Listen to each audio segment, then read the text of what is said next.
Friends, ഇന്ന് ഞാൻ നിങ്ങളെ കാണിക്കുന്നത് ബത്തക്കയുടെ തോല് കൊണ്ടുള്ള ഒരു പുളിങ്കറിയാണ്. നമ്മൾ കുമ്പളങ്ങയൊക്കെ കറി വെക്കൂലേ, അതുപോലെ ബത്തക്കയുടെ തോല് കൊണ്ടുള്ള കറി. അപ്പോൾ ആദ്യം നമുക്കിതിൻ്റെ തൊലി ചെത്തി കളയുക, അതുപോലെ ഉള്ളിലെ ചുവന്ന ഭാഗം മാറ്റുക. ഇനി നമുക്കിത് ചെറിയ കഷ്ണങ്ങളായി മുറിച്ചെടുക്കാം.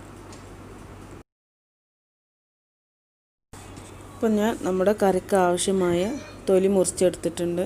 ഇനി നമുക്കിതൊരു പ്രഷർ കുക്കറിലേക്ക് ഇട്ട് കൊടുക്കാം.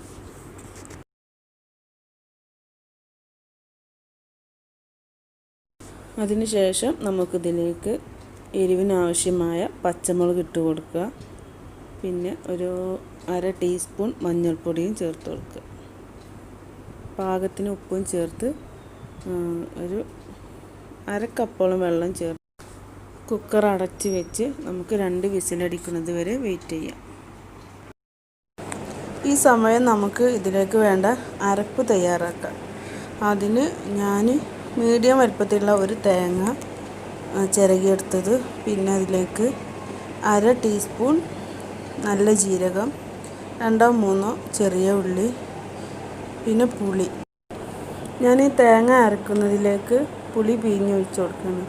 കാരണം വെള്ളം കൂടിയാൽ കറി രസം ഉണ്ടാവില്ല, തിക്ക് കറി ആയിരിക്കണം. അപ്പോൾ വെള്ളം കൂടാതിരിക്കാൻ വേണ്ടിയാണ് ഞാൻ പുളി തേങ്ങയിലേക്ക് പാർന്നു കൊടുക്കുന്നത്. നമ്മൾ കുക്കറിൽ ഒരു 1/2 കപ്പ് വെള്ളം വെച്ചിട്ടുമുണ്ട്. പിന്നെ വാട്ടർമെലൻ്റെ തോലിൻ്റെ ഉള്ളിൽ നിന്ന് വെള്ളം ഇറങ്ങി വരും. അപ്പോൾ അതുകൊണ്ട് വെള്ളം കൂടാതിരിക്കാൻ ശ്രദ്ധിക്കുക. അതിനാണ് ഞാൻ പുളി തേങ്ങയിലേക്ക് പിഴിഞ്ഞൊഴിക്കുന്നത്. നമുക്കിത് നന്നായി ഒന്ന് അരച്ചെടുക്കാം. ഞാൻ നമ്മുടെ കുക്കർ 2 വിസിൽ അടിച്ച് അത് ഓഫാക്കിയിരുന്നു. ഇപ്പോൾ വിസിലൊക്കെ പോയിട്ടുണ്ട്. ഇനി നമുക്കിതിലേക്ക് നമ്മൾ അരച്ച് വെച്ച തേങ്ങ ഒഴിച്ചു കൊടുക്കാം.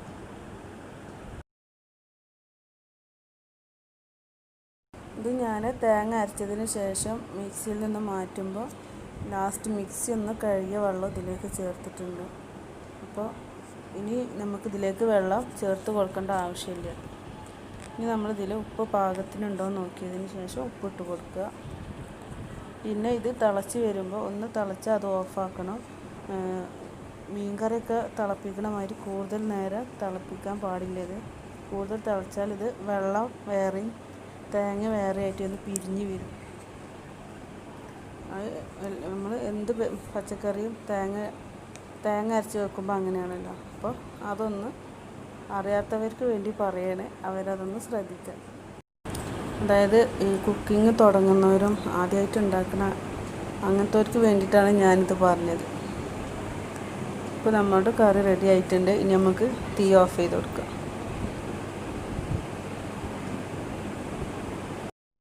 ഇനി നമുക്ക് ഈ കറി വേറൊരു പാത്രത്തിലേക്ക് മാറ്റാം.